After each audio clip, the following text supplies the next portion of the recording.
Warning: the following contains explicit language and subject matter that may not be suitable for younger listeners, church folk, and people who enjoy kale smoothies.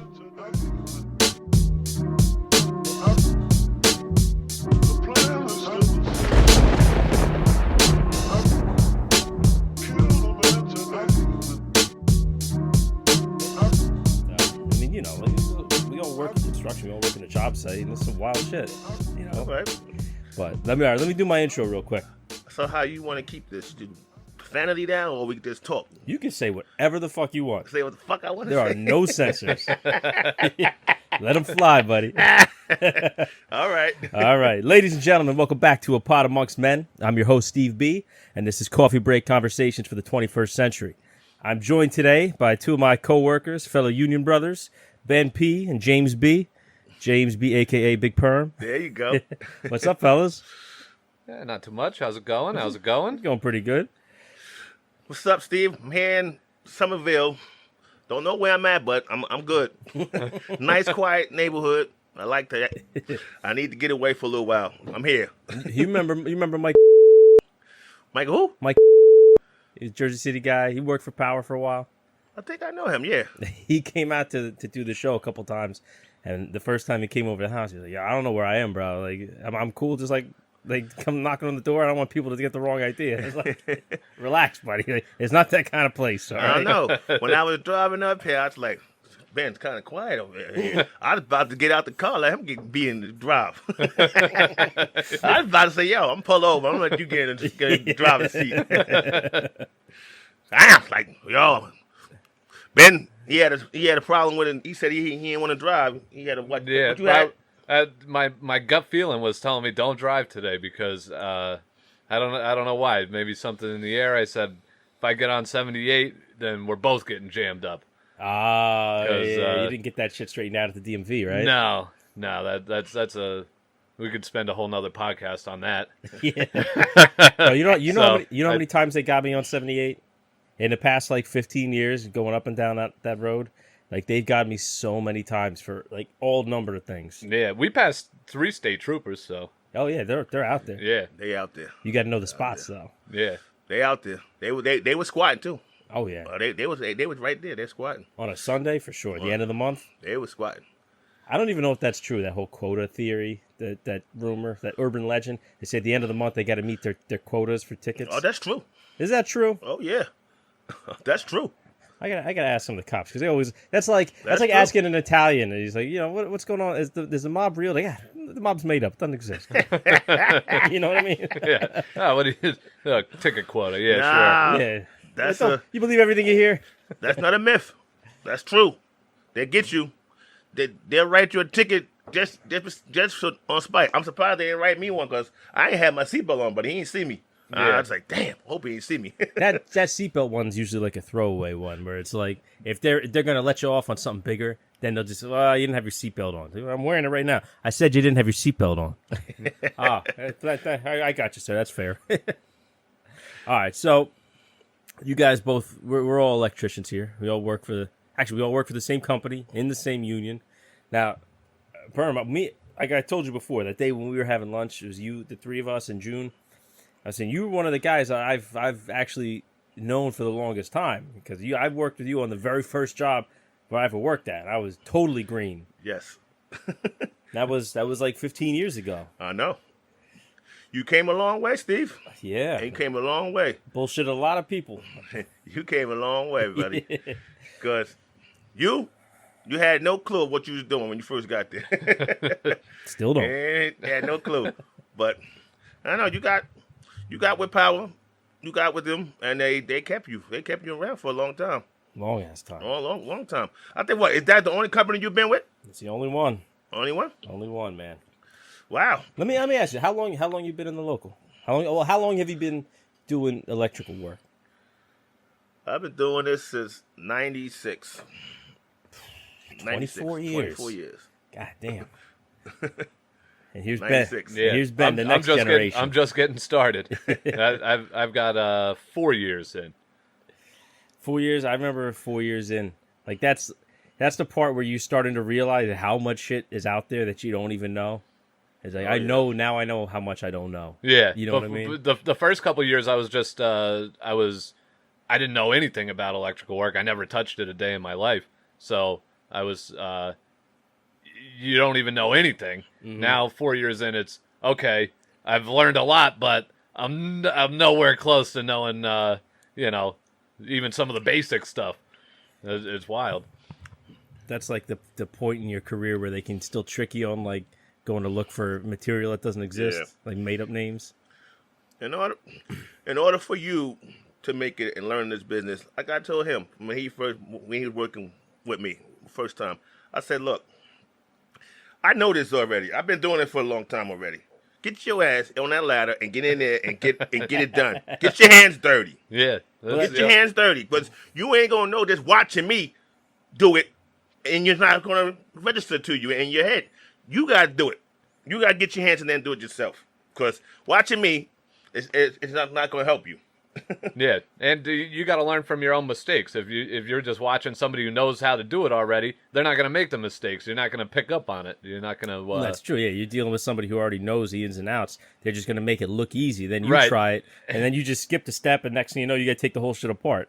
I tell everybody that's an apprentice that work with me, listen, you want to work with me? Get your ass in there and you do it. You do the splicing, you do the stuff. Do it. Do the stuff. Mount the box. Do this, do that. I'm be there and just look at you, make sure you're doing it right. And that's that. If I Yeah. see that you're not doing it right, then I'm gonna come over there and help you. If you're not doing it right, I'm gonna say, all right, do it like this. Let's do it together. But you gotta do it yourself. Absolutely, that's a blessing. That's a good thing for the journeyman and the apprentice. 'Cause the apprentice gets to learn, and the journeyman gets to sit back for a few minutes. I sit back and just I'll let you make the call. You make the call. If you see something like, this is not gonna work, I'm like, okay. What you think? Yeah. What you think you gotta do? Well, that's one of the nice things. Me and Ben have been partnered up now for months, and I could actually like depend on him. He'd catch a shit that I was gonna fuck up. Like, yeah, what if we do it this way? I mean, won't that? I'm like, oh yeah, all right, you're right. When you're right, Ben. Yeah. You got to take a step back sometimes. Some guys got that ego and they can't do that, you know. Nah, a lot of guys in the trade do have an ego. You're right, Steve. But they're frightened. They scared. If they show you what they can do, what they doing, they think that you're gonna take their job. Like, oh, he's trying to take my job. Yeah, but Yeah. He's trying to take my job, but they don't want to show you the ropes. They don't wanna right, show and you then shit. they're the first ones to complain that there's not enough money coming into the pension fund, and we're not going to make it.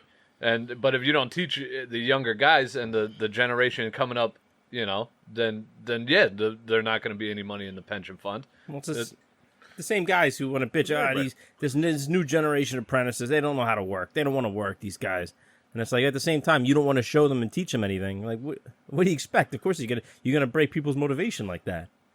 Some of them are lazy. A lot of them, but I like to show the ones that's motivated and ones that I know that got initiative and motivated. I know them. I know those kind. I like. He want to learn. Yeah, it's not He hard to wants see. learn. It's not hard. He wants to learn.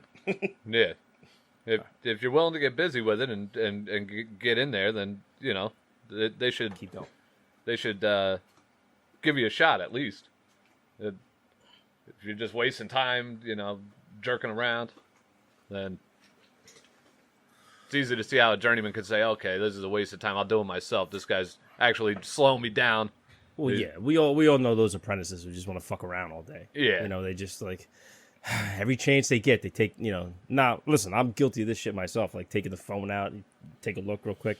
Can't help it. I'm addicted. It is what it is. But there's we all know those guys who like every chance they get, every second of like time when they're not physically doing something, that phone's coming out. Yeah, like, or wow. if they finish the first little task you give them and then they disappear, and they're not looking for the next step or trying to say, okay, what's next here? What are we gonna do, or what could I get started on so that we might get this done. Yeah. Let me ask you guys something. I wanted to ask you this. So, what did you do before you got into this business? Like, what was the last job you had? I know, Ben, you drove the truck, right? I drove the APod truck, which was one of the worst jobs I ever had. I've had quite a few bad jobs. That one was pretty bad. I did the PM shift, APod driver. Hold on. Explain what's a Peapod driver. Peapod is Peapod driver. That sounds weird if you don't have the context. Okay, Peapod is a Stop and Shop delivery service, which the entire premise of it is built off lying to customers. So they make you think that, okay, I'm ordering from Peapod, it's through Stop and Shop. These groceries are going to come from the local Stop and Shop down the block from my house, which that's the way they sell it. Not true. The groceries you're receiving are actually getting sent to a distribution warehouse in Jersey City, loaded into a box truck, and then driven to wherever your house is. Now, it doesn't matter if you live down the shore or if you live in the Bronx, Far Rockaway, Manhattan, anywhere in northern New Jersey. I think the farthest south I went was like Point Pleasant. So it's all coming from Jersey City. Mm-hmm. But they sell you on this idea that it's coming from the Stop and Shop down the street. Nope. No. And it's pretty nasty. The facility is not very good. The drivers don't really make a lot of money, and they work them like dogs, and you're on such a tight schedule to make your deliveries. There's no time to stop and use a bathroom or anything like that. So a lot of the guys end up taking a leak in the back of the truck where all the food is. I feel like I should have said this before we started. Peapod is actually one of the sponsors of the show. Oh, yeah. No, well, kiss that one goodbye. Yeah. Or you're going to have some heavy editing to do. Yeah, I'm going to need some money for you to make up the loss of sponsorship dollars. And how long you did that for? How long you I did that for 2 years before I finally cracked. And it was really starting to wear on me, and I wasn't happy. I wasn't happy at home. My girlfriend was really talked me into she's like, just quit this job. She's like, you're not even making a lot of money there. Just stop doing it because it's killing you. Yeah. And I'm glad I listened to her because I was able to get myself together, and I applied for the union. I made it in, and it came right down to the wire. At the same time, I was putting in all my applications to be a mailman, and I actually made it through the process and was going to be a mailman in West New York. And right before I was about to start, I got the call to go to the union. So it's actually the best thing that ever happened to me. Yeah, it's lucky. You didn't know anybody either. You got in just... No, I didn't know anybody. I got in. The only person I knew one guy, Q, and he's a union spackler, and he helped me out a little bit, just going through the process and stuff like that. Q, yeah, that's my man. What about you, Perm? What'd you do before this? Well, you want to hear my story now? Come on, man. That's why you're here. Woo-wee. Wow, boy, you going back, taking me back, Steve? Yeah. Taking me back. All we gotta do is go back. Way back. Taking me way back right now. Well, before I got into the local here, I was always out there trying to make a dollar myself. I ain't never wanted to be without no money in my pocket. I always needed to have money. So when I was a little kid, I was young, 12-year-old, I was out there, had my own paper route. I was started delivering newspapers and making money. I started out real early in the game, working, making money. I needed money in my pocket. I never wanted to be broke, so I got to keep money in my pocket. I got to meet some girls. Because I meet some girls, I want to take them out. So I got to have some money. That was our motivation for everything. I said, I got to have some money to take them out. So I said, how I'm going to get any ass if I don't got no money? So I said, look, I got to work. So I worked at that, did that for about a good 3 years doing paper route. I did it until I was like 15. Then 16, I got into the field. I used to be working at when I was 16, 17, I worked at KFC. Doing chicken man. I was sitting at KFC, Journal Square, right there, with my hands in the chicken, had the flour, the Colonel recipe. I was They trusted you with the Colonel's secret recipe? Man, they trusted me with the recipe. I was in there like, running that chicken up, putting it in there, dropping it in that hot ass grease, putting it in that oven. Oh, we had some good times in there, boy. Oh, man. I had some good time. Had the girls in there, man. They was working with all the girls and stuff. Oh man, we used to have like at closing time. I used to work to closing, and closing time come. Man, we had orgies in there. We used to fuck inside KFC. There was breasts and wings flying all over the place. We was fucking in KFC.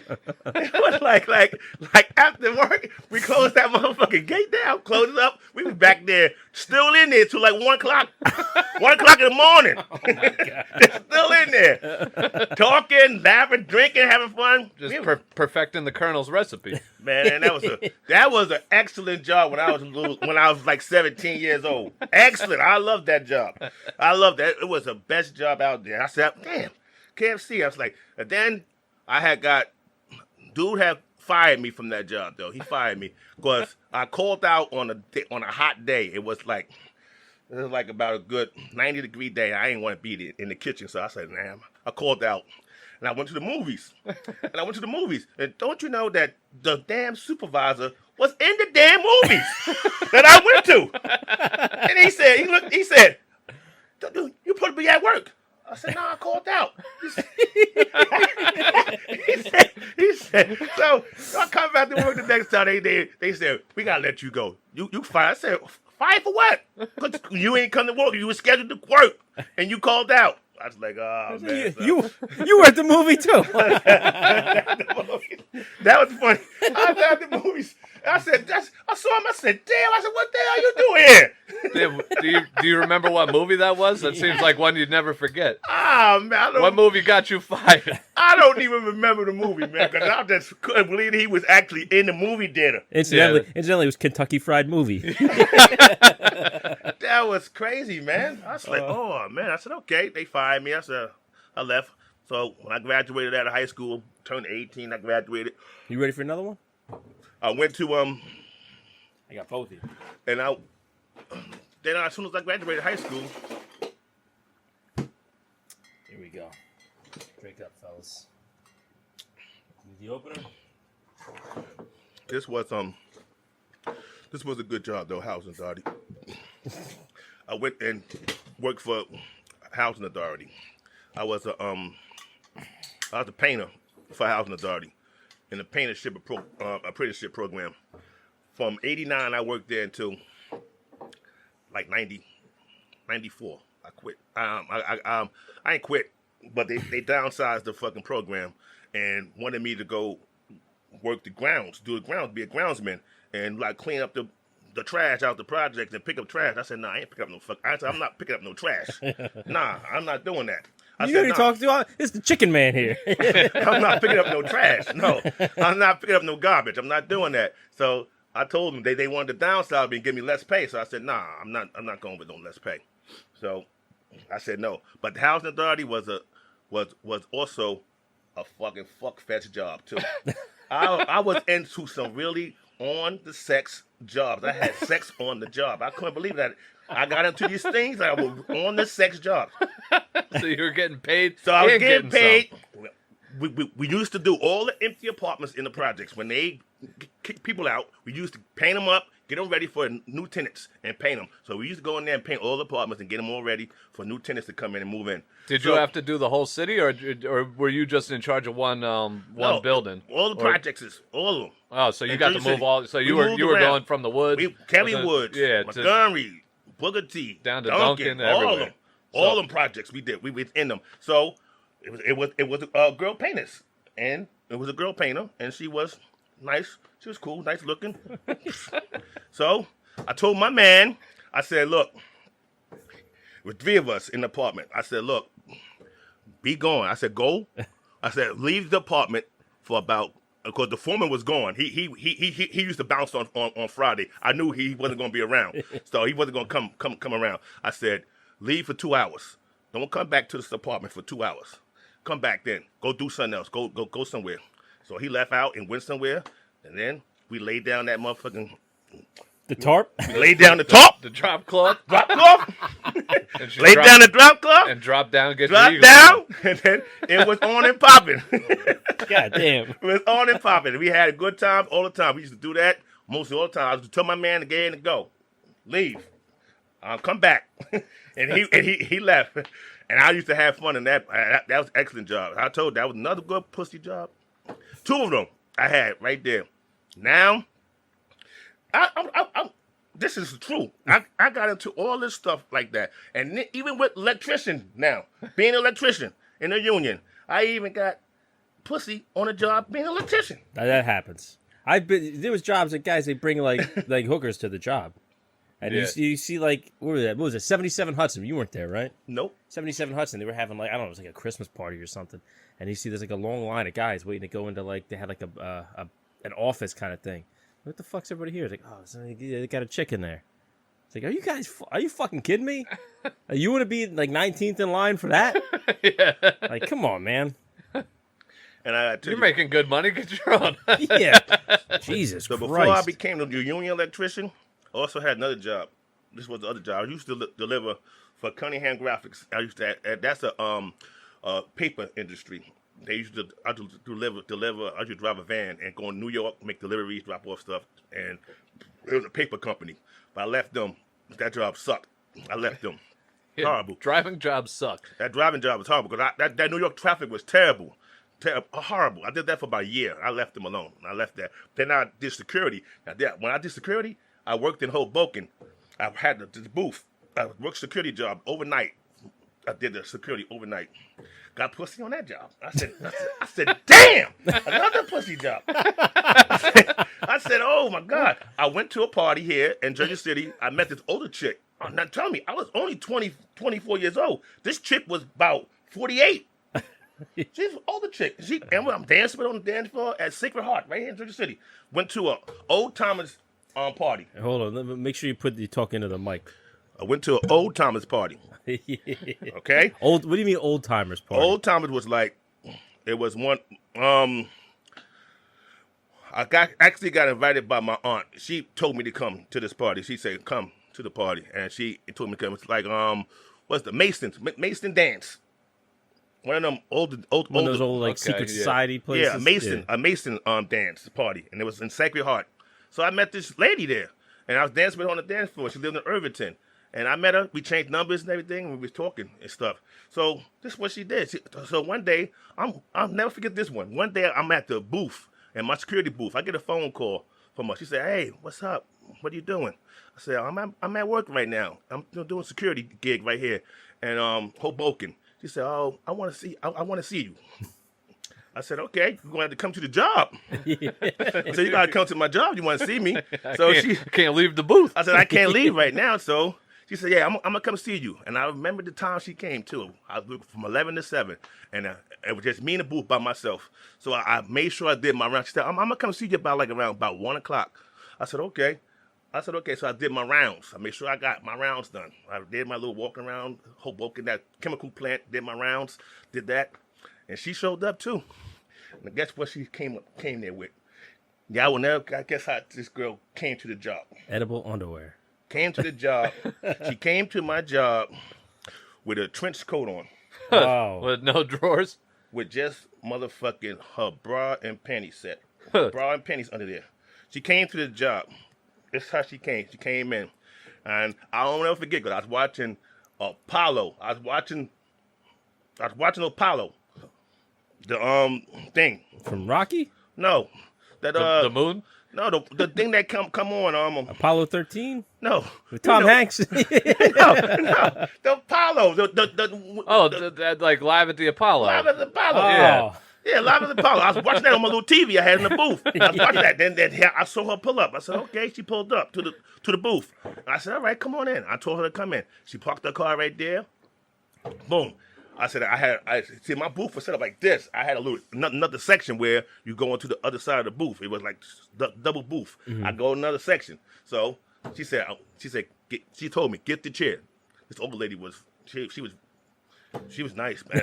She said, "Get the chair." So I sat in the chair. She had such a big heart. I sat in the chair. She said, "Sit right there. I'm going to show you something." She took off her fucking coat, bra and panties. She said, "You like how my bra and panties look?"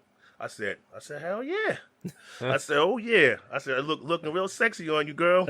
So after that, she just came over to me. Boom, took off my clothes. Boom, dropped them down. Put the condom on, started doing it. I was like, "Oh man, best right there."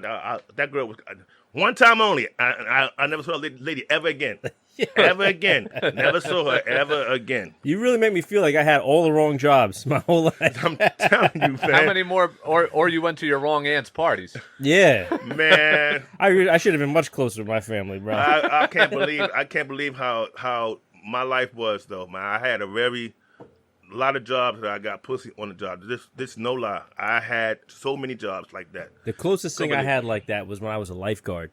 You work at like the development, like the housing development, and they have the community pool. So lifeguard usually, I don't know, maybe I had something to do with this, but we used to have the key to the clubhouse. It was all nice and furnished and stuff like that. So, you know, after the work is over, you talk to the girls and say, hey, you just meet me at the clubhouse. You go in there, it's all nice and fancy, and you just clean up when you're done. Nobody knows nothing. Yeah, but for some reason, one year they just stopped letting us in there, and I don't know what happened. Somebody else with the key walked in. Well, yeah, I mean, I never got caught or anything, but Well, not you, but you weren't the only lifeguard, right? that's true. I never ran into anybody else in there. I kind of feel like I work with a lot of like younger kids. They're like high school age. Right. So after I graduated high school, I was still doing it because I was the only one who would work the late shift. Everybody else wanted to work the morning shift, and I was like, "Fuck you! I'll work the late shift. We get out at 8. Like, you know what's going to happen before 8 o'clock? Right. And It's like- there's no chicks coming through at the pool in the morning, right? Well, not even that. It wasn't that big a difference. Like you don't start till 11. Oh, you got to yeah, wake up yeah. early, What's and the you difference leave at there? 8. Like, well, all right, no big deal. And you know, everybody. I'm the one closing up, so That's good. Overnight jobs are very good. Overnight shift is excellent. yeah, I've done that. It's the job you got. The job you got, it could be a good overnight job. But So- I forgot to tell you, something good actually came out of me being a KFC, the chicken man in KFC. I met my Let me wife. see that opener, buddy. I met my wife there, and I had 3 kids by her, so I met my wife there, and so something good came out of it. I actually met her there. We were dating for a long time. We got married and everything.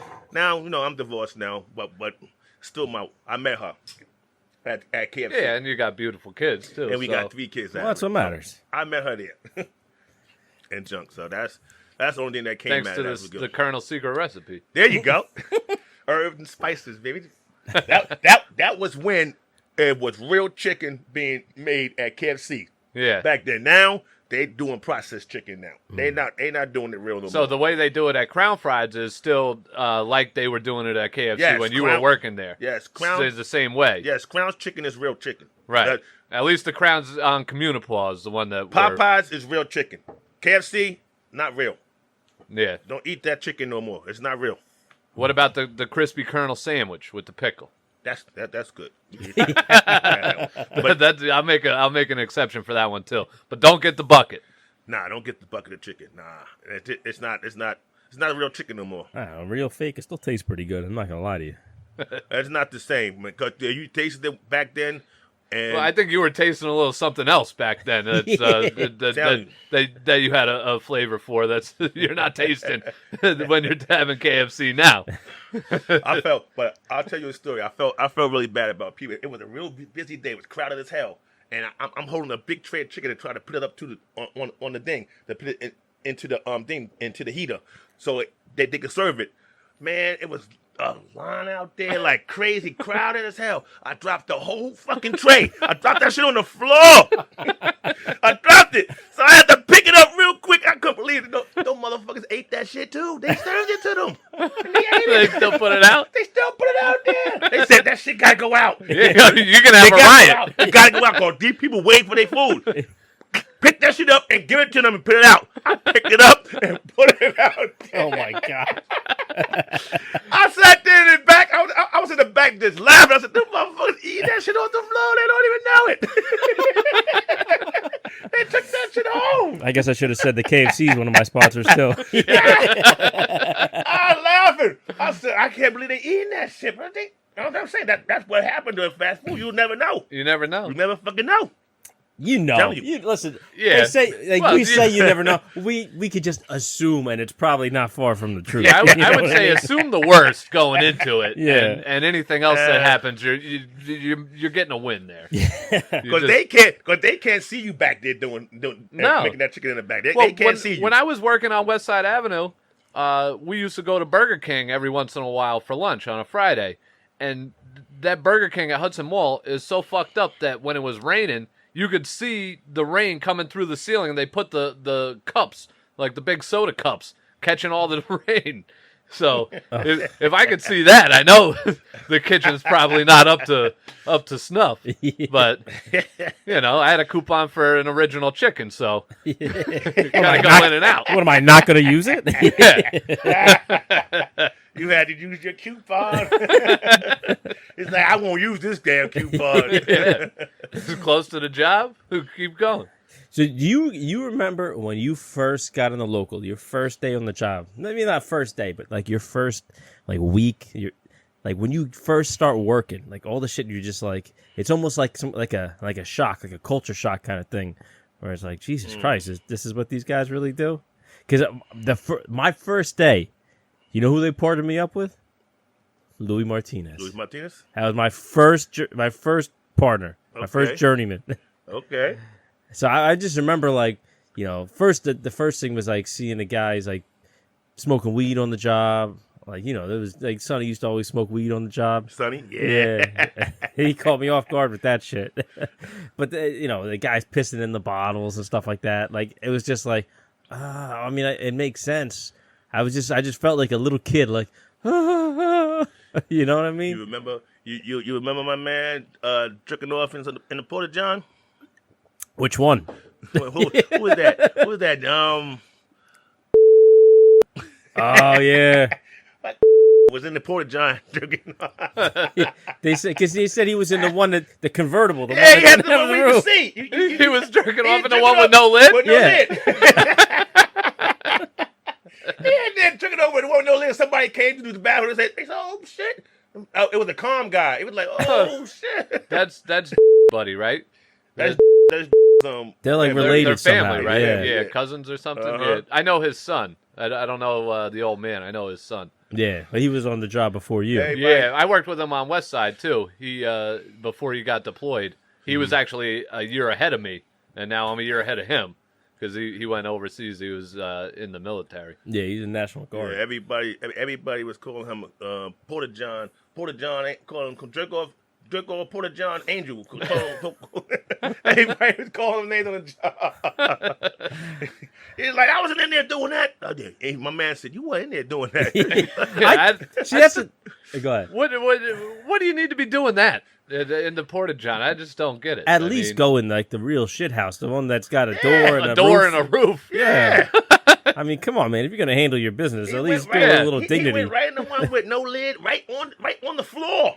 Where everybody's working. Yeah, everybody working. The one where you could be pissing and they come staring up- in somebody's eyes. I got the urinal on the back of it. Yeah.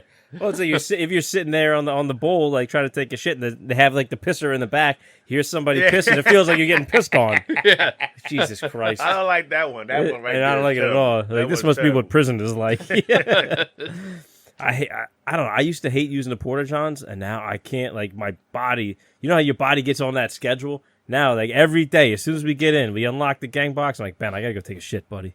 Like, it's just like clockwork. God forbid we go out for lunch. We ate off those trucks in Jersey City down by Yeah, the that fucked us up, both of us. We man. barely made it up the hoist. I could have shit through a screen door and not touched the wire. That was rough, buddy. I don't like using the Porta John either. But if you gotta go, you gotta go. You gotta do it. Some guys will do whatever they can to not do it. Yeah, But some guys are just bad though. It was the Porta John on our job over there. A dude literally messed up. He had an accident. He had to have an accident because he shit it all on the floor or on the lid, every damn thing. I was like, this dude must have had to have an accident because he couldn't at least make he it. made it in there. Yeah. It was You were all still over the Porta John, shit all over the place. you were still on the Pep Boys job when that apartment was all fucked up because the dude on the stilts shit it all over the wall. Were you still on that job? No. Oh yeah. So we walked into an apartment, and You gonna silence that? Answer that later. We can pause if you need to answer it. I'll answer that later. I ain't nobody. Outta here. You've seen the guys that like they must like squat on the inside Oh, yeah, So on their the ass, tank. yeah, so their ass don't touch the seat, and then they shit all over the back of the seat. I'm like, come on, bro, at least put the seat up if you gotta squat like a fucking caveman, you know. Yeah. I've sometimes though, like if you're trying to wait for the hoist, you're up high and you got to go all the way down. One of those days when the truck comes to clean them all, like you got to go down and it's touch and go. Like if you don't make it in there real quick, like you're on borrowed time. You know what I mean? And you get down, and I've had it where like as soon as you pull your pants down, like you're not even on the seat yet, and it's already coming out. Hell yeah. You haven't sat down far Yep. enough, so it ends up hitting the back. Like, oh my god! Yeah, God forbid you're wearing your bibs. You can't cut yourself short. For anybody out there who doesn't work in construction, bibs are it's like overalls, Overalls. And we have the insulated ones like made by Carhartt that we wear. It's a lifesaver in the wintertime. But when you got a shit, sometimes There's you a can't lot get of them off snaps- fast enough. Snaps and buckles. Yeah, I know yeah. guys that try to piss through those when it's cold out, and then it's cold, so everything is a little shriveled up at some point, and they go to piss, and the dick's not out far enough, and they end up Pissing on their bibs. He pissed, and it was like hitting like the flap, The flap. and it ended up going back inside his own Inside bibs. his own bib, right? I'm not gonna say anybody's name, but it was a funny story. Oh man. But what were We some had things some that characters. shocked you when you first started working in this business?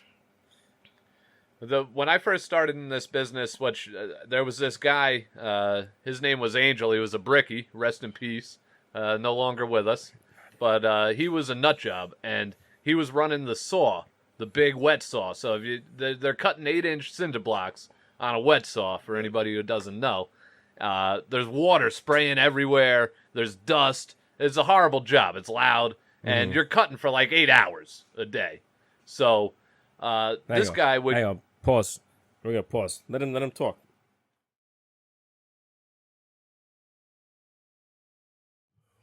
Ben, you were talking about this guy Angel on the wet saw. Yeah, Angel on the wet saw was a character, that's for sure.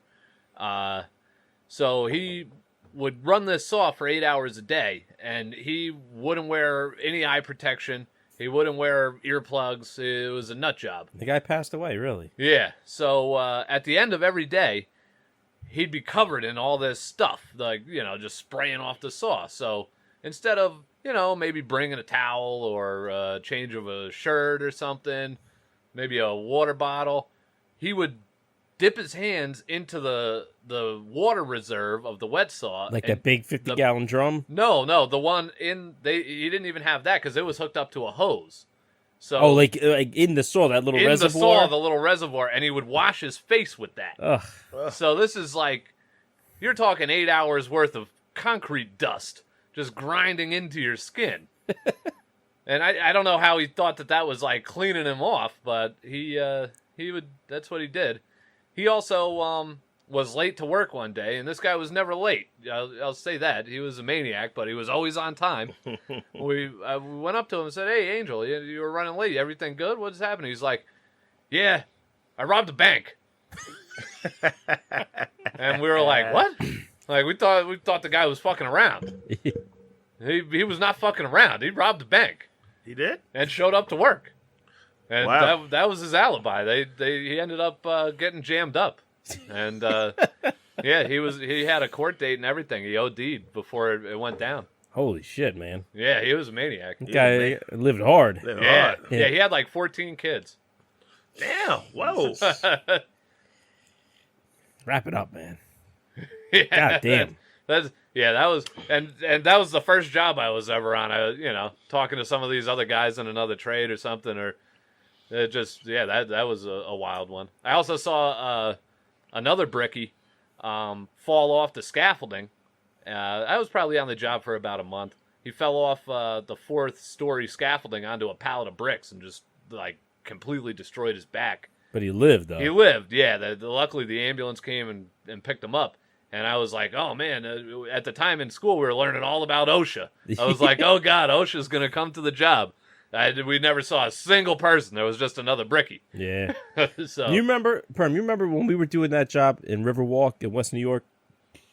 They sent us for a little while to that building in Union City, Yeah. around Park Ave there. Fuck out. And I remember. they sent Kenny and Sonny there first, and like the day they got there, some guy fell down the elevator shaft. Yep. That was fun, and I was like, Yep. Jesus Christ, that really happened? I'm like, did somebody push the guy? But No. the guy just fell down. I fell.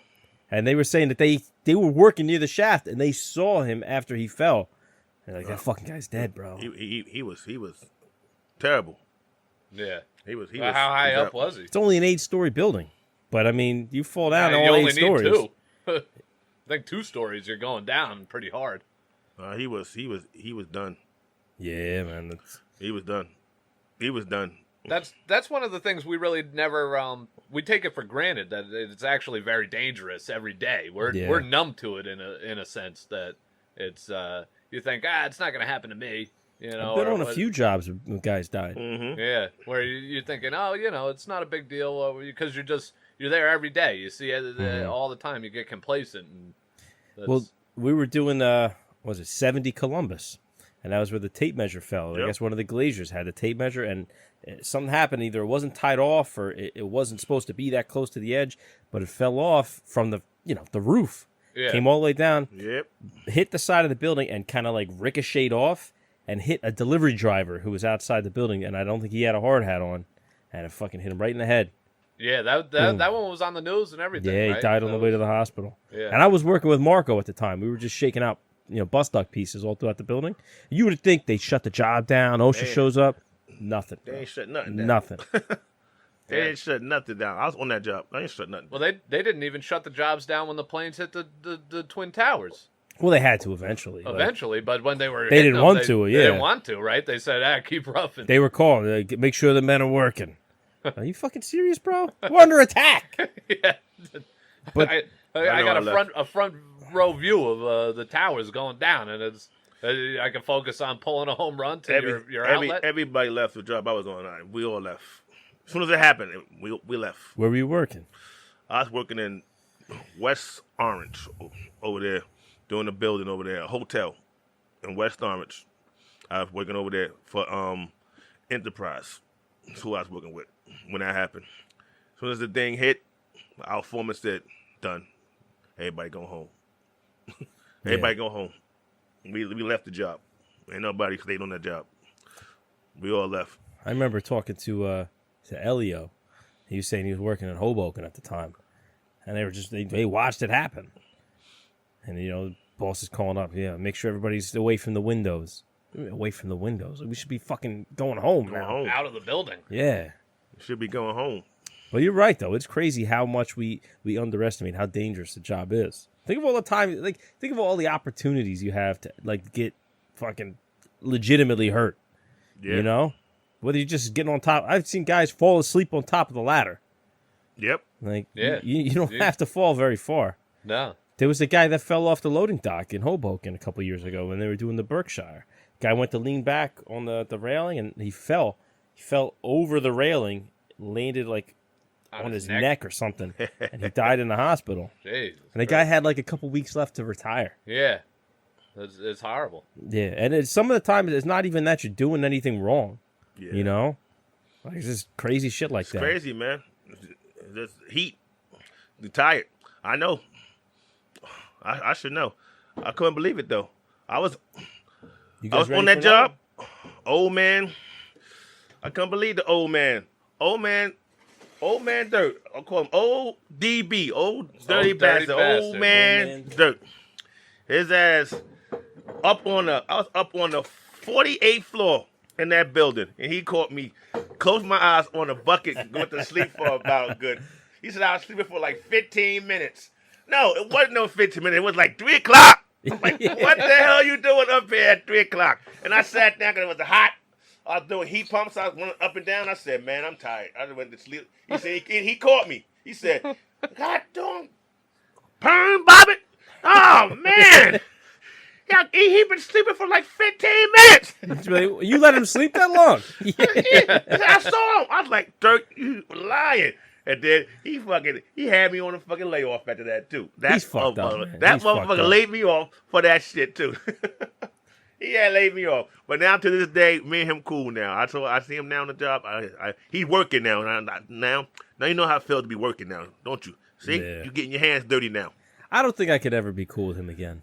Because I worked with him like it was one-on-one. We were working in Weehawken, right down the street from Riverwalk. When they built right by the Port Imperial there, they built, at first it was just a parking deck, and then they built the buildings on top. But we were there when it was just a parking deck, and it was just me and him for a long time.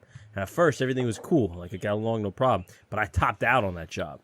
Okay. And he's one of those guys where if you top out, then all of a sudden he just, like, expects you to have this, like, you know everything now. Oh, you're a journeyman now? Like, Oh, you just magically got all this knowledge that I never Exactly. taught you. Yeah. I just worked with you for 3 years and didn't teach you shit. Yeah. Now since the calendar Well, hits this. I can't even say it's like he didn't teach me anything, but, you know, you can only learn so much in a shorter period of time. Right. You know what I mean? Yeah. Like, I was only, at the time, I was only there from, like, December to February, and I Yeah, topped and then out you in topped February. out. Yeah. So now all of a sudden, he's like, oh, all right, well, you got to do this and that. And I'm like, okay. And even if I said, like, I never did that before. He Like, doesn't care. You're a journeyman. it's He's not gonna like- expect that. Exactly. It's not like he would set you up where it's like, all right, listen, you need to do this. Make sure you stay aware of this. You know, watch out for this. It was just like, all right, go do that. And then when you fuck it up because you don't know, then he comes back, oh, why don't you know that? What do you mean, why don't I know that? Like, I'm trying not to fuck up here. And, you know, then you're getting yelled at, and then you end up fucking up more. And it was just, If you was never shown how to do something, you ain't gonna know it. Exactly. So you never show how to do it. Well, that's the thing. Like, I feel like when you're a foreman, you gotta kind of, if you don't already know the guy and you're gonna give him an assignment, something to do, you should make sure that, hey, have you done this before? Like, you know what you're doing?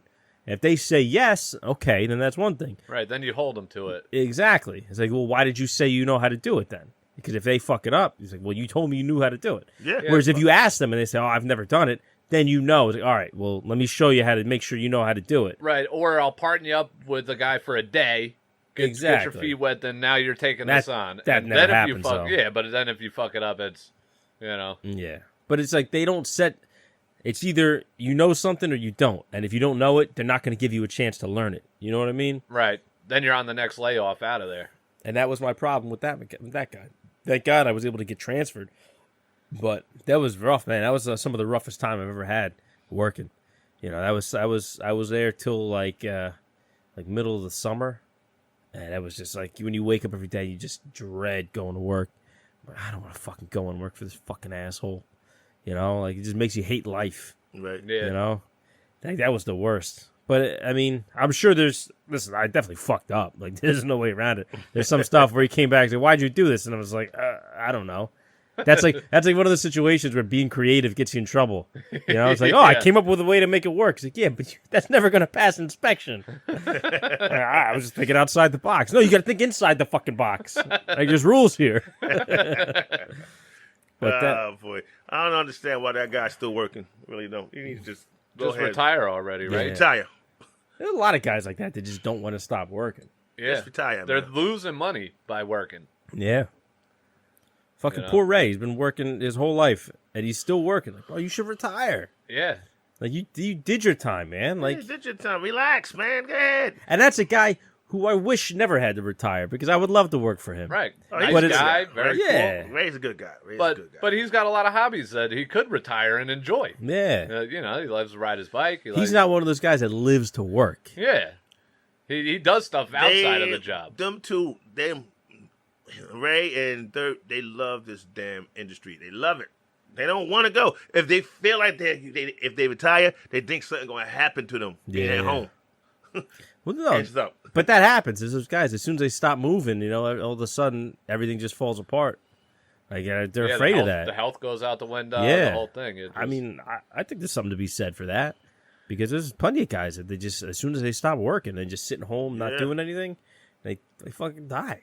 Yeah. Well, you got to have a balance, too. You got to balance yourself out ahead of time. Don't work yourself into being 80 years old and then say, oh, well, this is the only thing I know. Mm-hmm. You know, I guess that's you should he put should, some consideration into they it should be going beforehand. They should be going on a vacation somewhere, living it up, having fun, Hanging out with the Don't- grandkids. and coming out with the grandkids, doing stuff, doing this.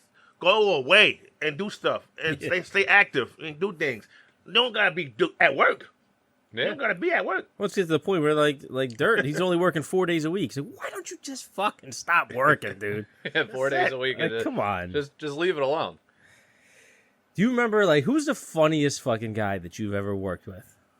Like, the funniest. You know those guys that they have them on the crew, and they probably don't even do much half the day, but it's just fun to have them around. Yeah, I work with some cats like that. That's fun. That's fun to be around. Yeah, I have worked with a few like that. My man, what's his name? He just funny. He's a funny dude. You remember Stan? Stan was a good funny dude. Stan was funny. He Stan was funny. nuts, dude. Stan was funny. Stan Really? was funny. I worked with a guy named Eddie. He was hilarious. That guy's funny as hell. Ronnie is real funny. Ronnie's funny. Ronnie's funny. Ronnie's funny because he's got a lot of stories. Yeah. He got a ton of stories. One of these days, I'm going to get him on the show. I've been trying to get him on, and he keeps like, oh, yeah, just give me a call. I'll come by. And I call him up, and you don't answer. Yeah. There you go. Here's your answer. I remember Stan. He used to carry this old radio. Old radio, yeah. That was like his wife gave it to him when they were in high school. Like him and his wife were like high school sweethearts or something. And we were fucking with him one day. We'd hit it. So, like, and I was still an apprentice. I was like a first or second year. I didn't know what the fuck I was doing. And one of the other journeymen was like friends with him. He's like, yo, hide this radio. So okay, he comes back in the apartment. Of course, he's supposed to be roughing, and he was somewhere else, you know. So he comes back in. He's like, yo, where's my radio? And he's looking all around. And he's getting like worked up now. He's like, yo, my wife gave me that radio. I gotta find that radio. And he's tearing around trying to find this thing. And now he thinks that we're fucking with him, which of course we are. So he's going to this other guy, Rob. Because I know you got my fucking radio. He's going over to his panel that he's cutting in, and he's getting ready to cut the feeders going in. I'll cut it. Give me the fucking radio. I had to like run out. Like, dude, it was me. It was me. Stop. He was nuts. Stan was nuts. Stan was good. I don't know where that guy's at. I know he ran into a few problems over the years. I remember he fell off a ladder working for and he hurt his back somehow. Wow. But I mean, I don't think he was like crippled or anything. I don't like even that, know but I don't even know where he's at right now. I don't even know if he's still in the local. I don't think so. I think he had his own issues. He had some demons he was battling, I think. But he was somebody that I liked. He was funny. I like the Tommy. I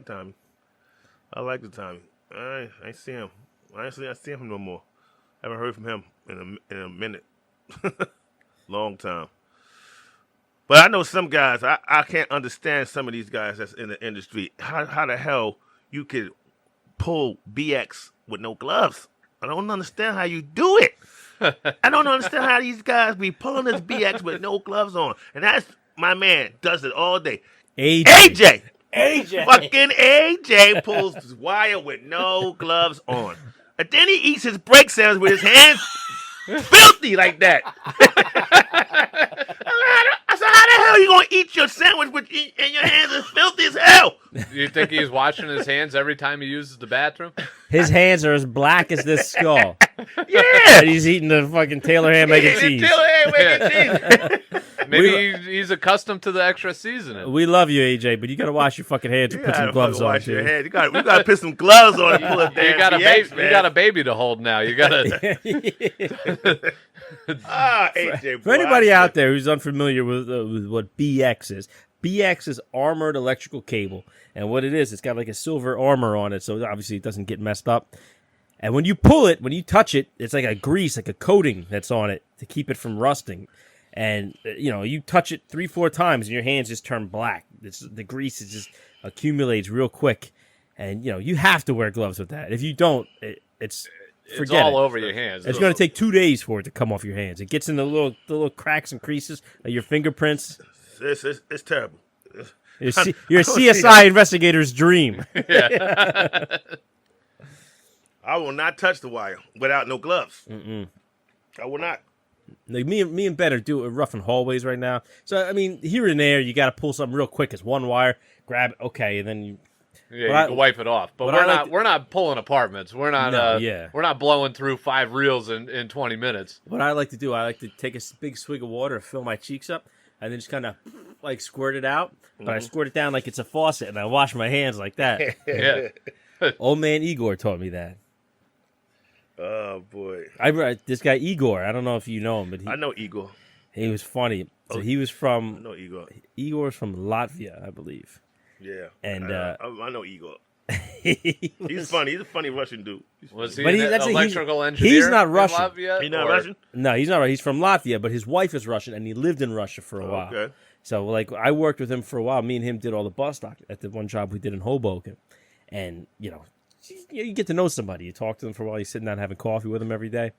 And he would tell me stories how, like, living in Russia, like, the mob runs everything and shit like that. Right. Like, and then he was telling me a story that when he first moved to the U.S., when his son was in school, his son was having some kind of issue, and he had to go to the school and, like, straighten it out. And he thought that his son was getting picked on.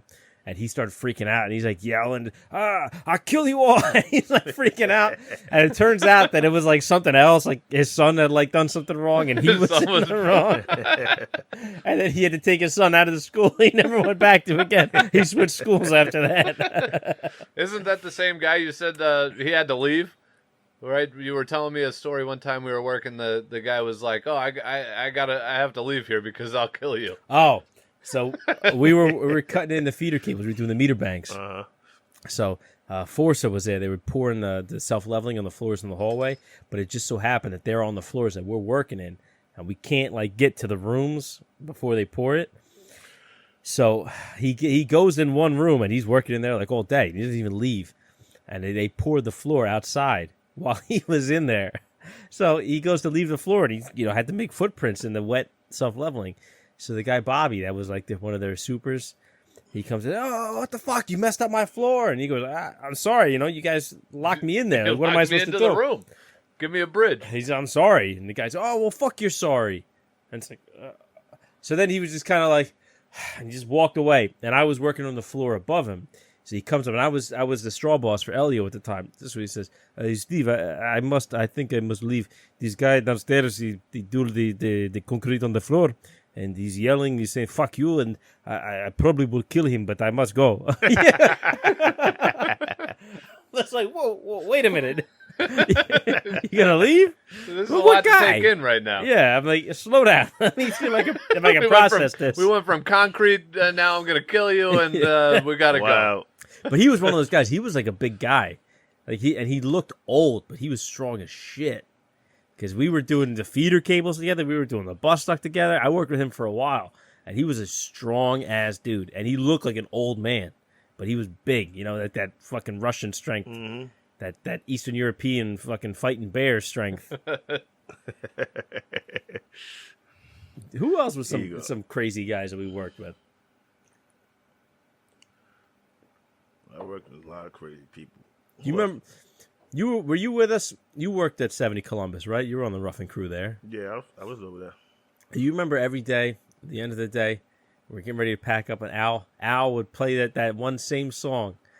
Like, "Get the fuck out of here." Oh, yeah, Al. The fuck out of here. Yeah, Al. Fucking Al McCoy. Al McCoy. Yeah. He's another guy that you don't realize how old he actually is. He's in sick shape. He's in shape. He's in good shape. That's our mutual friend's cousin, Charlie Brown. Charlie Brown? That's Charlie Brown's cousin. Charlie Brown who? Charlie Brown from the 250. Al McCoy's his cousin. Oh, yeah? Yeah, I didn't know that. yeah, How the hell you know that? because he told me Oh, sweat. like 2 days ago because he asked me if I knew him. And I said, no, I don't. I heard the name quite a few times, but I never worked with him. Yeah, he's about to retire. He's about to retire. Yeah, because he's also a fireman. Yeah.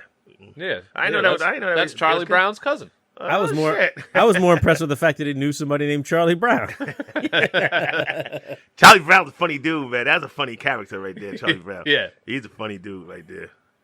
He definitely don't shy with nothing. He knows he knows what he is, and that's what he is. He's definitely not going to. I wanted to Shy ask away. Charlie Brown if it was Alan's mother who makes the potato salad because he says that's his aunt. So if Alan's his cousin, that is possibly his mother that makes the potato salad that he had at the cookout. Pop so. Yeah, that is some phenomenal That's potato some salad. That potato salad was really good. Oh yeah. All right, now here's the next question.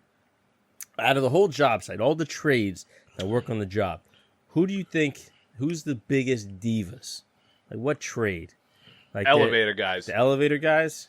What do you think, Perm? Elevator guys, it's a toss-up with elevator guys or the laborers. Laborers? Yeah. They think they think if they weren't there, the job would never move. I was going to say, I like elevator guys, I like that one, or the hoist operators. Oh, yeah. Yeah. That's a good one. Those hoist operators. They like, are pretty divalicious. I'll never get over this. You get on the Oh, hoist. yeah. Guy says, where are you going? I'm like, all right, 25. What do you mean? What do you mean? What number could I say? Yeah. There's 50 options. What do you want me to say? If Never mind. I don't need to take a ride. Actually, I'm just gonna get off. He'll probably go. I opened the gate for nothing. What'd you get on here for? Yeah. If you're not cool with them, they could be real fucking nasty. Elevator You're guys. 100% right. If you're 100% right. If you're not cool with them, they'd fly right past you. Yep. I ain't picking his ass up. I ain't picking him up. Sometimes you get too cool with them. You want them to pass you. It's like, God, I'm not trying to get down there just yet. Yeah. Yeah. Just skip me once. Steve, you need a ride? Nah, not right now. Just keep going. Come on, pretend like you didn't see me. I think it might be the elevator guys. I think you got a point there. Yeah, I put the lights into their shanty, and it was their secondary shanty only for apprentices, and the apprentices came in and were saying, "Oh, well, where's our outlet for the air conditioner?" It's like, motherfucker. Yeah, I said, "How about a thank you for the lights? Next time I'll leave you in the fucking dark." No, the guys on this job though, they actually brought a trailer inside the building. Like there's like a loading dock inside the building, and they brought in 2 trailers for the elevator guys. Yeah, one for the journeymans, one for the apprentices. Like, it's outrageous. And they have 3 equipment rooms that are all locked Yeah. with and that they have their own areas for that too. And they took over the entire ground floor. Yeah, but I hear the job that y'all on. Y'all over there like drinking on a job like it's nothing. Like, Not so much us, but Yeah. elevator a lot people. of the I have no idea what you're talking about. Mob doesn't exist. Come on. Yeah. It's not like I'll tell you that. Oh, was lit. Oh, that was a good job. That was fun. That was the That was funnest the I've funnest ever job. had. That was the a most fun fun job. That was a fun job. That was a fun job. We had a party going on there. Every Friday. Every Friday, man. A party, drinking. Hard. not just sipping, right? It was Oh, we drinking hard. You see this? Nah. None of Bottles this. Bottles of Jack We was had on the like hard crazy. liquor. Hard liquor. But you know what, though? That job got done. We roughed it quick. And I don't know. I didn't power check it, but I'm pretty sure it was pretty good. Like, the morale was high on that job. That's what it takes a lot of times. If you can keep the men happy, no, I'm saying don't get sloppy drunk. Yeah, I'm not advocating for being a fall-down drunk at work. At work, right. But if on a Friday you got a couple of guys getting their sip on and they're still working and getting things done, then, I don't really... And they're not endangering nobody. I don't see a big issue with that. No, Keeps morale up and keeps the job moving. You had these 2 guys. They was going at it. What's his name? Which one? The little short guy. Short guy he used to drink like a whole bottle of Jack to himself. I got a name, Perm. No, not you. Not you. It was he was working with So me and Greg. Greg. I know Greg. The Me other and the guy, Greek. the Greek. Greg was to drink. He could drink, but the one was working with the calm guys. What was his name? The little short guy. So with the big But hair, He had the beard. Jimmy? He had the beard. He had the beard. With the long hair? Yeah, Jimmy. that's Jimmy, right? Yeah. Don't that motherfucker drink. Oh yeah. That motherfucker. But could you drink. know where it started because after I did all the meter banks, like they parted me up with Greg, so we were roughing that 2-bedroom on like the end of the building. Mm-hmm. And we started, and then Greg, he didn't really know me that well. Like we worked together once before, but he's one of those guys. He's like real touchy if he don't know you, and it takes him a while to warm up to you. But once he knows you and he kind of like trusts you a little bit, then he's cool as shit. So it took him a little while. Then he got comfortable with me, and next thing you know, like the one day they brought in a bottle of like honey jack. They're like, "Hey kid, you want a little bit?" And I was like, "Yeah, what the fuck." So we had a little shot here and there, and we brought in the little plastic shot glasses. Yeah. And we would put them like they had like they had like a knee wall in the kitchen, but they had the ceiling kind of came down for the cabinets. So we would hide them on the stud up there, and we would like mark our names on them. So then Jimmy was friends with Greg, and he would come in and he was like, "Oh yeah, hey, come on, take a little shot here." Next thing you know, everybody starts getting in. Next thing you know, the whole floor, like the whole rough crew, like, everybody's in on it. And we knew, like, listen, on Friday, not on any other day of the week, just Friday. Everybody, you bring in a little bottle. I was bringing in Fireball. They were bringing in the Honey Jack. Yep. Daryl used to bring in the rum shada. And, and that was only on Friday. Yeah. And fucking he was the foreman, and he would come up. And at first, I thought, like, don't say anything, like, we're not trying to get in trouble here. Was in it on it. Yeah, and next thing you know, I'm cutting in a panel. I turn around, here comes with a solo cup. He goes, boy, this Honey Jack is something, man. I'm like, oh, okay, yeah, it's pretty good. I used to walk around and get the Remy, and Jimmy used to come and come to our apartment with me and Ralphie, and walk around the job site with the Remy cup in his hand. I'm like, yo, what are you doing?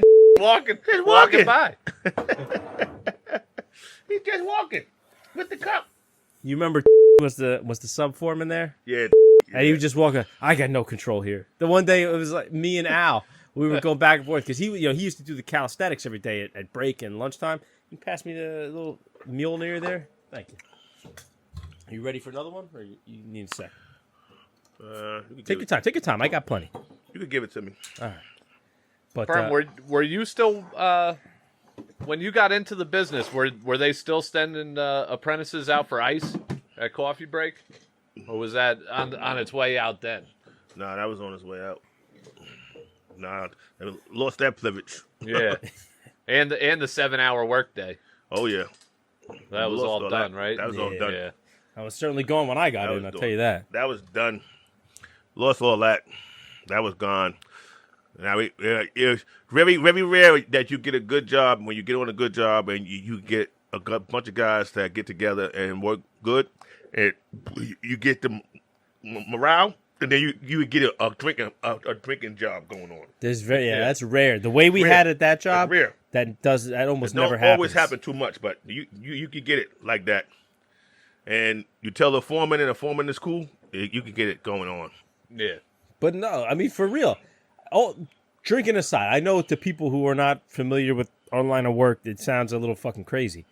But, like, we really did do the job properly. And that was just our way of, having a nice, relaxing time on a Friday. Friday. But we still worked. That's the it's not like thing. It's a party. Yeah. It's not like, Fridays were fucking kind of like off. a party. It was kind of like a party. But a work party. Yeah. We had a good top-out party. Food was excellent. We Yep. had an excellent top-out party. And we did it ourselves. That was not the other trades. Nice. Or that wasn't nice. AJT. That was us. We had it nice. Me and Perm crashed a work party. That's actually a pretty good story. Oh, yeah. Lay it on me. And so the building that Steve and I are on now had a Christmas party. Now, you got there after Christmas, right? That was right I got after. there right before. And I was there for one left. day, and I'm like, listen, guys, I already had a vacation planned. Yeah. I'm going to Florida. I'll see you later. I'll see you in 2 weeks. Right. So you got there the day, like one day, then you went on vacation. So Perm and I, and you were, still working at Pet Boys and everything too, but you had just gotten transferred over there. And Richie, the old man Richie from Queens, he's the stair guy. Yep. So our buddy Richie. Yeah, our buddy Richie. He's a funny guy. He's one of those old guys that, like, from so many years of working, he walks like he's like bow-legged. Looks like he rode a horse to work. You know what I mean? And to make matters worse, he wears the cowboy boots. and then he takes them off and he puts his sandals on and then rides the hoist with his sandals. He's seen the movie True Grit too many times. Yeah. He's a cool old dude. Richie's cool. Nah, he is a cool guy. So, long story short, I'm not working on the job, but we're working, about 2 blocks away. And Richie says, hey, you guys should come to the party. We're having a Christmas party. And we got out. At that time, we were starting work around 6:30, so we were getting out early. So we said, okay, why not? Let's go to the Christmas party. This job's not having one. His job sucks anyway. Yeah. So we Perm, and Tika, we cruise over there. We didn't know what to expect. Richie just said, just come in. And we were wearing, our construction outfits and everything. And Got the hard hats. You hard fit hat. right in. Nobody knew, there was a lot of people. There was what? A lot of 100, people. 120 people, About maybe 200 people. Oh yeah, a lot of people So there. we just walked in. We just blended right in. Blended right in. They had no clue we weren't on that job. They had Blended they right had in. an open bar, Open bar, top shelf, top shelf. anything you want. Really? Anything you wanted. I fucked up like going on vacation. Yeah, anything you wanted. We Anything were you getting our wanted, man. Jack, Coronas, everything. They had it going They on. had it the going on. table set up with buffet with the all. They had the sliders. They had the chicks walking around with the plates with the hors d'oeuvres, and then you could also make your own plate. That was a nice party. And we went in there and we ended up talking to Richie and everything, and we enjoyed ourselves. We were walking out and we were done. We were already tuned up and done before Victor and Ray got done working on the deck and were walking across. And they said, "What the hell are you guys doing at this party?" They were shocked. We were already walking out. They were just coming in. The in. party was damn almost over there, but I'm done. That's the power way, right? You know where they had a good one? At Harborside when they built the Irby. Me and Dre. You remember Andre? Yep. We were working From together. Newark, Andre? Yep. Yeah. Yeah, I know Andre as well. He's a cool guy, man. Yeah. We worked together when we were in Fort Lee, and we went to Harborside together. And we went down, and they had good music. They had the same thing. They had the ladies walking around with the plates of hors d'oeuvres. They had a nice setup. They had some booze. The mayor, Philip, was there. Oh, okay. They had the whole podium set up, so when they walked away, I ran up to the podium, and I like, take a picture. And I'm like talking like I fucking, like I own the place. But that was a good one, man. Everywhere else, I feel like the top out parties were shit. They had a good one over there at Hudson and Chains. Hudson and Chains did a good barbecue. They had that good barbecue over there that they did Yeah. when they had a top out party. The barbecue that they had outside. They had all the business agents came and everything. I got there after it topped out. I got there like 3 weeks after. Oh, that was I missed that They one. did it good over there. They had a nice big one. You're saying it was better than Paulie's when we had to split a sandwich? It's better than Paulie's. You remember Joey? We split. Remember all like 40 guys? We split like a long roll. We had it was better than that. They had it going on. They had not a lot of food. They had nice. They had it nice. They did it nice. Do you remember Joey? You ever work with him? No, I ain't work with them. So he was running a job. I think it was in one of the Oranges, and it was the summertime. Everybody's roughing it, but it was like a wood job. It wasn't a huge crew, but he was one of those guys where he likes to do things his way, and if you don't like it, fuck you. And he was like, "Oh, I want to have a barbecue on Fridays." He had like the grill at the job. He'd be making hot dogs and stuff like that. So he was cooking. He's the one cooking. He's the foreman, and he's cooking hot dogs for everybody on a Friday. He's like scratching his balls, and he's picking up the hot dogs with his hands on the fucking grill. It's like get a tongue. Man. Yeah, I was like, I wasn't there. This is somebody else telling me that was on the job. Yeah. But I'm like, oh my god, like you ruined the whole thing now. And nobody wants to eat this shit. We had a good barbecue. We used to do it every Friday. We was working over there. Me, Louie Martinez, Louie. A lot of us, all of us over there. The guy that was running that job was he not with the power no more. He's a cop now. My man Jeff. Jeff T. That's Ralphie's cousin. Jeff T. He was running that job, and we were doing the Prince Street projects over there. All wood job. Prince Street project. We had a barbecue every Friday over there. We used to barbecue every Friday.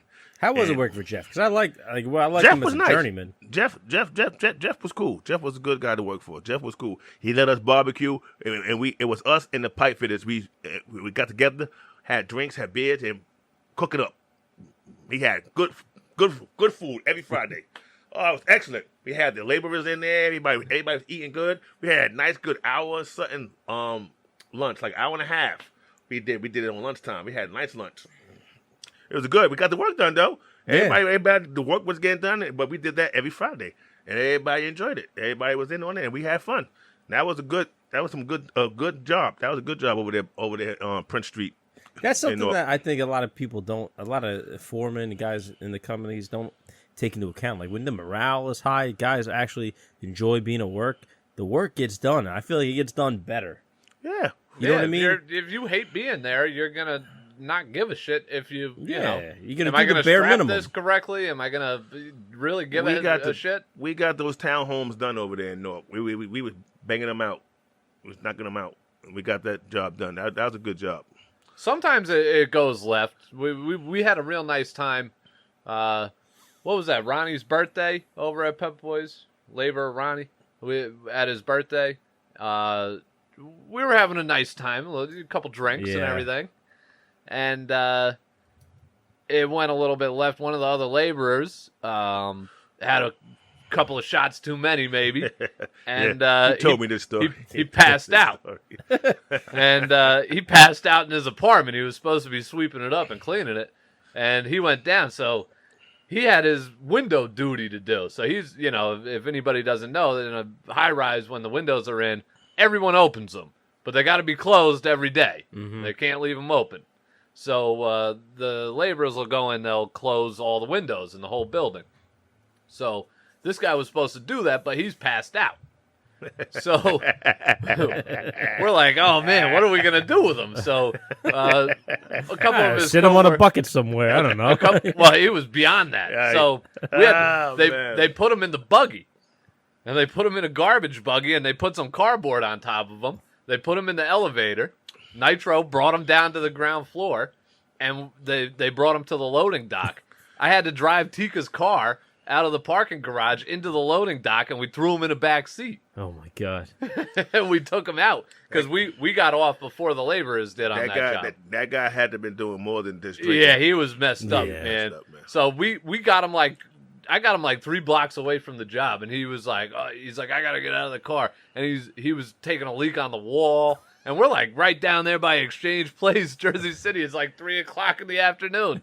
I'm like, get the fuck back in the car. We get him back in the car, and we went back up by the park. And that guy was he was twisted. He was trying to drink another beer. We were like, nah, you're cut off. You're not touching our beers. He pissed right by the park, right in the opening, right like right on the sidewalk. By the sidewalk. He didn't even go by a tree or nothing. They like, hey, by the sidewalk. He was like incoherent. He walked off. He's like, I'm going out of here. I was like, all right, see you later. I didn't know who this dude was. I left the job at that time. I wasn't even on the job no more. I was over at the other job. He still was over there on that job. I heard, and I never seen him again. I heard he was all right, but he. He was out of there. He was out of his mind. I don't know if it was just boozing. He might have had the same guy, Jimmy, the comm guy.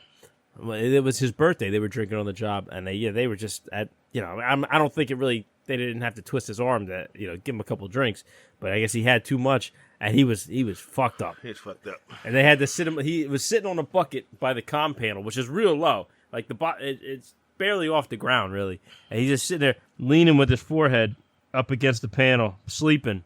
And they just kind of like ran interference so nobody would see him. You know what I mean?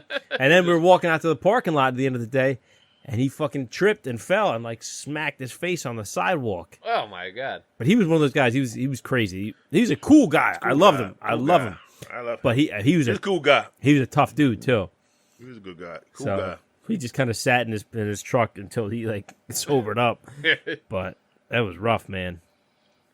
Let me ask you this. In the future, if one of your kids came up to you and said, I want to be an electrician, I'm going to get in the local, what would you tell them? Jay has that going on right now. That going on right now. My son want to get in. Yeah? What'd you say to him? I told him, get in right now while you young. I said, you 18? I said, get in now. I said, you'll have a whole lot of money by the time you 48. Yeah, you get in right now. By the time you 48, you can be retired and get in now. And I'm trying to get him in, but I gotta give the lady a call to see what's going on with this COVID. The COVID messed you up. It's messed me up right now. The timing, because right at the time when he came out of high school and everything and was ready to make the move, that's when it all. Yeah, he it all wants went down. he wants to get in, and then I told him, I said, as soon as this COVID die down, and when they gonna start accepting more apprentices, I'll let you know. So I gotta call the local back up and see when they're gonna start accepting more apprentices to come in. But he wants to get in right now. He just turned.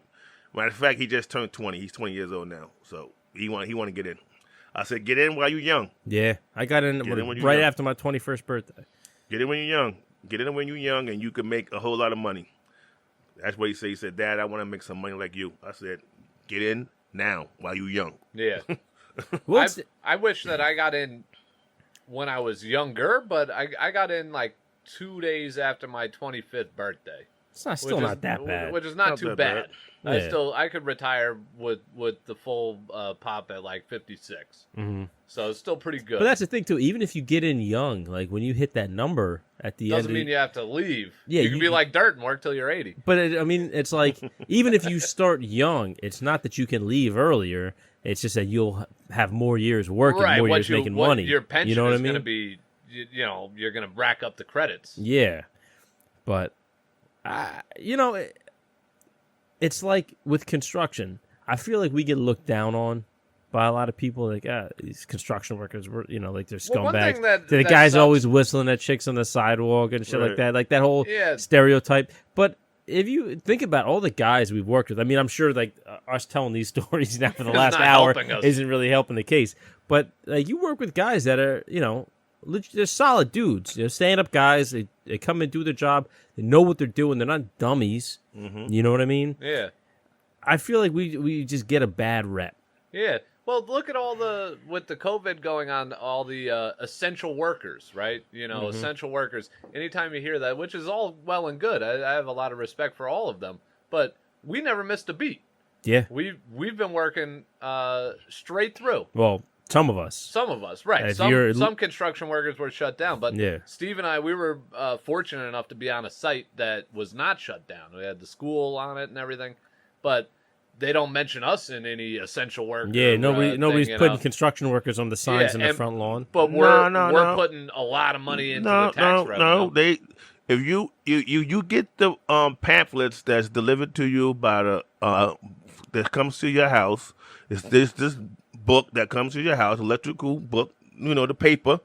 Oh, the electrical the worker. Electrical worker yeah. paper. Yeah. They have it in there where they got stories about them building hospitals. Electricians was building fucking hospitals. Right, no, I get and that. stuff. We are that's- essential workers, though. But what I'm saying is, in the national media, Yeah, the big that's scope of our things. magazine. That's Right, that's our our the own electrical worker. self-serving publication. They're not thanking us on the news. You know what I mean? Right, like I get it. First responders, sure. Firemen, Yeah. police, the whole thing with the guy ringing up my groceries. Sure. Yeah. Well, that's the thing. But- I don't think that what we're doing, unless you're building a hospital or like something, Is essential. Yeah, I don't think building a high-rise apartment In building Jersey is City, essential. the luxury You know what I mean? condo situation, right?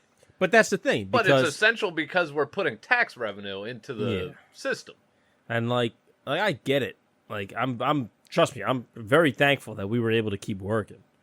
But at one point, like it was stressful. It was Oh, yeah. scary. You know Yeah, what I mean? Very scary. You didn't know what the fuck Right was at the going same on. time I came onto the job when I came onto the job with you. It was right at that time. That was at the height because I had just gotten laid off from another job. You were the third apprentice I had at the time. Yeah. I had two that quit because they were scared. Right.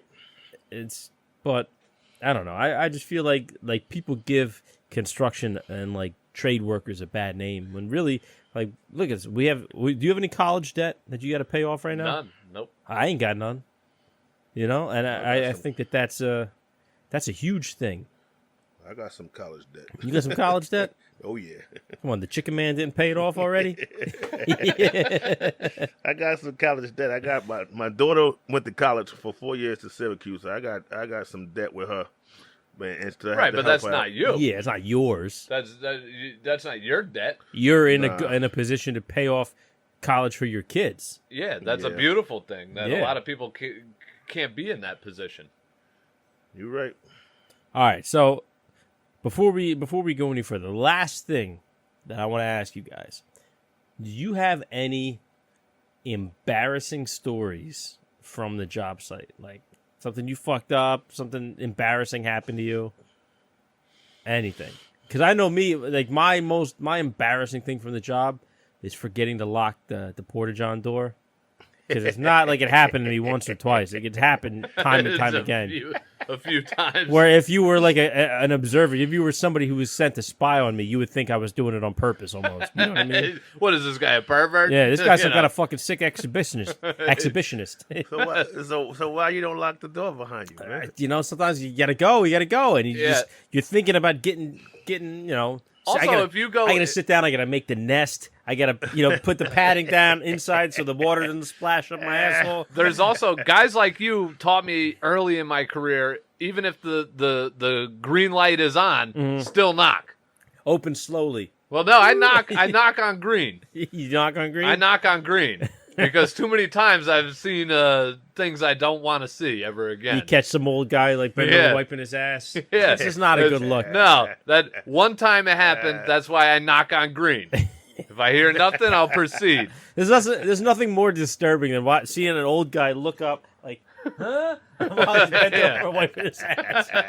Are you using tissue or your balls? What is going on here? I don't know. Judging by the face you're making, you must be using a pine cone to wipe your ass. Oh man. What about you? Anything embarrassing happen to you? No. I ain't get caught. Even not necessarily on the job site, like working construction, like your whole career. My whole career? Just, any of the orgy jobs, anything. Maybe somebody came too fast. Who was cleanup man in the chicken shack on orgy night? Did you have to sub that, or did somebody picked up the? Was that a rotating schedule? Did you have to sign off on that? It was just that we had. Or nobody cleaned up and that chicken was nasty. We had the That's supervisor. where the flavor comes from. The supervisor was involved in every damn thing, so it was a good thing. So it was scheduled. It was highly organized. It was like a good thing. We did our thing in there. We fucking with the girls on the job, man. the girls was all in it and everything. We had a good time. It was really good. Good place to work with there and back in KFC. But that was a really good one. I like the KFC. I remember I was working in Hoboken one time, and I was still an apprentice, and they were telling us, "Oh, you just got to move the bus duct out of the garage. They got to bring whatever in there." So me and this kid Ryan were moving his shit. I go to bend down to pick up a piece, and I split my pants, Wow, like bad, like my ass was out. So there was a girl working on the crew with us. She was like, "I mean, I have bibs like here that I'm not wearing. Like, you could use them if you want." So I'm like, "Well, it's either that or my ball sack's gonna come out eventually." Like, so I'll thank you. I'll use the bibs. They were like, even for me, like they were too small, and I'm not a big guy. Mm-hmm. So I put them on. I get these like tight ass bibs. And I'm trying to walk around the job. And, your balls are still popping out. Oh my god, that was not. Everybody's looking at me like, because it's not at a first glance. It's not like it looks crazy, but you notice something's off. You know what I mean? Like, what's up with that guy? What's weird about this? What am I seeing right now? Like, oh, he's wearing these bibs that are way too small for him. It's not even that cold. Yeah. I remember carrying pipes remember Charlie Bowman? Charlie Bowman. After that Riverwalk job, I was with him when we started doing the underground for the second one. And which is all 4-inch PVC, so I'm carrying lengths on my shoulder. I got like 2 on one shoulder, 2 on the other, trying to be cool. And like walking, I like lost my footing, and I have like a cigarette in my mouth, and I got the pipes on my shoulder, and I'm trying not to fall, and I end up just like kind of slowly falling backwards. And all these guys watching me, like, what the fuck's wrong with this guy? I ain't had too much embarrassing moments. This girl, the only embarrassing moment that it didn't go down. I wish it did went down. This girl laborer on a job over there in Newark, and that Newark job on Prince Street, she wanted to tie wrap me to the fucking studs and shit and do something crazy to me, and it never happened though. I wish that would have happened, but it didn't never happen. It might have been cool, but then it would have got embarrassing when she left you there. She said, I want to tie wrap you to the studs and just have you tie wrapped, and I'm gonna do what I want to you. I'm like, I said, why you ain't do it? I said, why didn't you do it? She said it never happened though. It never happened though. But I did get some pussy from her on the job. Do you think, Jay? Do you think the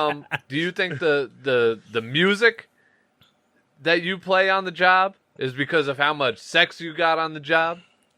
Because you played some straight baby making love music. Hang on. In all fairness, I like that kind of music on the job too, and I'm not getting any pussy on the job. Yeah, I like that music too, but it's also less of a work music, more. Hey, who's to decide what's work music? You know what I mean? Okay, yeah, that's true. It's good music. Because that's what man. me and Jay. That's the first thing that we hit it off on.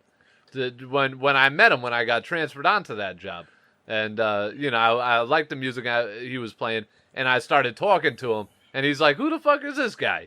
And he's like, never seen me before. What the fuck are you asking me questions? What do you want? This is how it started off, and then we got to know each other. What the fuck you know about Billy Paul and Mrs. Jones? I'm like, hey, what the fuck you know about this music? Yeah. I'm like, this guy. I'm like, how the hell you know this artist? Who the fuck? But he knew some. I'm like, this fucking guy knows some music. I said, damn. You know who used to say that to me all the time? Remember DJ had worked with us at Columbus? We were actually in the same apprentice class, but we never worked together until like around then. Like he was with us on the Fort Lee job, but every time he would come in, he'd be like, "Oh, I'm like DJ, you're gonna like this song," and I would play something. He'd be like, "Why the fuck you listening to this? You're not supposed to be listening to this." You know what I mean? Like that look, like, why do you know this? Yeah. Yeah, there's some music that he know. I'm like, yo, you actually know some. You know some. I said, you too young to know this damn music. Like, how the fuck you know this music? I'm like, you too young to know it. Now you know it. He knows it. Nah, he's good, But man. it's just there's been the radio goes on the job, and everybody knows that Big Perm gonna play music. So Big Perm goes around the job. It's gonna be music being played, and they already know. Oh. And all the job knows, once they see Big Perm, like, they love that damn name. They like, oh, that's an awesome name, Big Perm. Yeah. Love it. And they know it's not going to be quiet. It's going to be the music's going to be cranked up. We're not going to be roughing in a library here. You know what I mean? They know. Even the foremans know on the for power. They know. And don't tell them to turn it down. They know it's going to be. They know it's going to be up. I'm like, it's going to be up. They already know. They like, let's let him go. Leave him alone. Leave him alone. He's getting it done. He's working. He's getting done. He's getting work done. All right, guys. I think that's it, man. We're already at an hour and a half. Yeah. Yeah, we had a good session, man. It was very nice talking on Steve podcast. APodAmongstMen. You know, APodAmongstMen. You guys are here. We had a bunch of laughs right now. I think you're gonna get a lot of views because the stories I told you, you're gonna get some views. Yeah.